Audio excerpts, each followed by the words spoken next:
Hello guys, இந்த வீடியோல எதை பத்தி பார்க்க போறோம் அப்படின்னு சொல்லி பாத்தீங்கன்னா, பவித்ரா மேடையிலே கண் கலங்கி அழுந்திருக்காங்க. அது மட்டும் இல்லாம ஜட்ஜர் ஸ்ரீனிவாஸ், நீங்க இப்படிலாம் பாடிட்டு இருந்தீங்க, இப்போ உங்களுக்கு என்னதான் ஆச்சு அப்படின்ற மாதிரி ஒரு கொஸ்டின் வச்சிருக்காரு. சோ இதுக்கான பின்னணிகள் என்னன்றதாங்க இந்த வீடியோல பார்க்க போறோம். நம்ம சேனலை ஃபர்ஸ்ட் டைம் பார்க்குற பர்சனா நீங்க இருந்தீங்கன்னா மறக்காம நம்ம சேனலை சப்ஸ்கிரைப் பண்ணிக்கோங்க. அப்பதான் அடுத்தடுத்து போடுற வீடியோக்கான நோட்டிபிகேஷன்ஸ் அண்ட் பாப்அப்ஸ் வந்து உங்களுக்கு கண்டினியூஸா கிடைச்சிக்கிட்டே இருக்கும். அது மட்டும் இல்லாம இந்த வீடியோ பத்தி உங்களுக்கான கருத்துக்கள் ஏதாச்சும் இருந்துச்சுன்னா தாராளமா கமெண்ட் பாக்ஸ்லயும் மென்ஷன் பண்ணுங்க.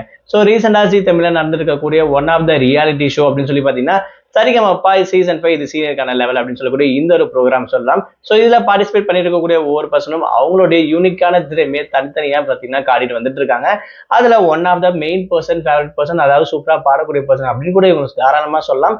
அது மட்டும் இல்லாம இவங்களுக்குன்னு ஒரு தனி ஃபேன் பேஸே இருக்கு அப்படின்னு சொல்லலாம். ஸோ அவங்க தான் பவித்ரா. ஸோ இவங்க வந்து பாத்தீங்கன்னா இந்த வாட்டி தேவா சார் ரவுண்ட்ல சூஸ் பண்ணிருக்கக்கூடிய பாட்டு என்ன அப்படின்னு சொல்றீங்க, கருப்பு தான் எனக்கு பிடிச்ச கலர் என்ற பாட்டை வந்து சூஸ் பண்ணி பாடிட்டு இருப்பாங்க அப்படின்னு சொல்லலாம். ஸோ இவங்க போன வாரம், அதாவது 1on1 அப்படின்னு சொல்லக்கூடிய இந்த ரவுண்ட்ல இவங்களுடைய பர்ஃபார்மன்ஸ் ரொம்பவே நார்மலா போயிடுச்சு அப்படின்னு சொல்லலாம். ஏன்னா டாப் கண்டஸ்டன்ட்ல இவங்களும் ஒன் ஆஃப் த பர்சன் அப்படின்னு சொல்லக்கூடிய லிஸ்ட்ல தான் ஜட்ஜஸ் மைண்ட்லயே வச்சிருந்தாங்க. அது மட்டும் இல்லாம பார்த்துருக்கக்கூடிய பப்ளிக்கும் வந்து பாத்தீங்கன்னா இவங்களோட பர்ஃபார்மன்ஸ் நல்லா இருக்கும்பா அப்படின்ற அளவுக்கு வந்து பாத்தீங்கன்னா ஒரு பிராண்ட் நேம் கிரியேட் பண்ணி வச்சிருந்தாங்க அப்படின்னு சொல்லலாம். ஸோ இந்த வகையில போன வாரம் இவங்க எக்ஸ்பெக்ட் பண்ண விஷயத்த பண்ணவே கிடையாது. அதை வந்து ஜட்ஜர் சீனிவாசன் சார் என்ன சொல்லியிருப்பாருன்னா, போன வாரம் உங்களுக்கு கோல்டு, ஓகே, ஃபீவர் இந்த மாதிரி இருந்ததால என்னடா நல்லா பாடிட்டு இருந்தாங்களே இப்படி பண்றாங்களே அப்படின்ற மாதிரி வந்து பாத்தீங்கன்னா ஒரு மைண்ட் வந்துச்சு. அது மட்டும் இல்லாம அவங்க டேஞ்சர் ஜோன்லயும் போயிட்டு வந்தாங்க அப்படின்னு சொல்லலாம். ஸோ அதெல்லாம் போக இந்த வாரம் இவங்க பர்ஃபார்ம் பண்ணா மட்டும்தான் நல்லா இருக்குமே அப்படின்ற விஷயத்தை தான் ஜட்ஜஸும் எதிர்பார்த்திருக்காங்க அப்படின்னு சொல்லலாம். ஸோ அந்த வகையில இவங்க இந்த வாரம் இந்த பாட்டாகட்டும், இவங்க சூஸ் பண்ணிருக்கக்கூடிய விஷயங்களாகட்டும், வே ஆஃப் கன்வேயிங் இந்த பாட்டு எந்த அளவுக்கு அவங்களால சூப்பர் பிரசன்ஸா பண்ண முடியும் அந்த அளவுக்கு சூப்பரா பண்ணியிருக்காங்க அப்படின்ற விஷயத்த தேவா சார் மியூசிக் கம்போஸ் பண்ணவரே வந்து பாத்தீங்கன்னா சொல்லியிருப்பாரு. அது மட்டும் இல்லாம ஜட்ஜஸ் ஆகிய ஸ்வேதா மேம், உங்களோட வாய்ஸ் தான் உங்களுக்கு வந்து யூனிக், ஸோ இதை வந்து சூப்பரா யூஸ் பண்ணிட்டு இருக்கீங்க அப்படின்ற விஷயத்தையும் சொல்லியிருப்பாங்க.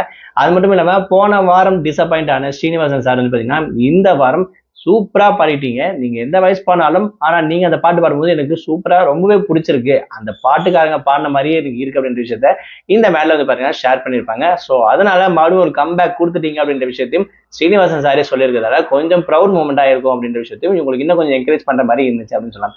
அது மட்டும் இல்லாம தேவா சார் அவங்களுடைய மகளுக்கு வந்து பாத்தீங்கன்னா கீபோர்ட் பிரசன்ட் பண்ணியிருப்பாரு. அது மட்டும் இல்லாம குருவா இருந்து நான் கத்துத்தரேன் அப்படின்ற விஷயத்த கேட்டவனே, அதாவது பவித்ரா வந்து பாத்தீங்கன்னா எமோஷனல் ஆயிட்டாங்க. ஸோ இது ரொம்பவே எனக்கு சந்தோஷமா இருக்கு, இந்த பாக்கியம் யாருக்கு கிடைக்குன்னு தெரியல, எனக்கு இங்க கிடைச்சிருக்கு, என் குழந்தைக்கு கிடைச்சிருக்கு அப்படின்ற விஷயத்தால நான் ரொம்பவே சந்தோஷப்படுறேன் அப்படின்ற மாதிரி பாத்தீங்கன்னா அந்த மூமெண்ட் வந்து போயிருக்கும். பார்க்க ரொம்பவே சூப்பரா இருந்துச்சுங்க அப்படின்னு சொல்லலாம். ஸோ இதை பத்தி நீங்க என்ன நினைக்கிறீங்க? இந்த வாரம் பவித்ராவோட பர்ஃபார்மன்ஸ் உங்களுக்கு எப்படி பிடிச்சிருந்துச்சு? உங்களோட கமெண்ட்ஸ் என்னன்ற விஷயத்த மறக்காம கமெண்ட் பாக்ஸ்ல மென்ஷன் பண்ணுங்க.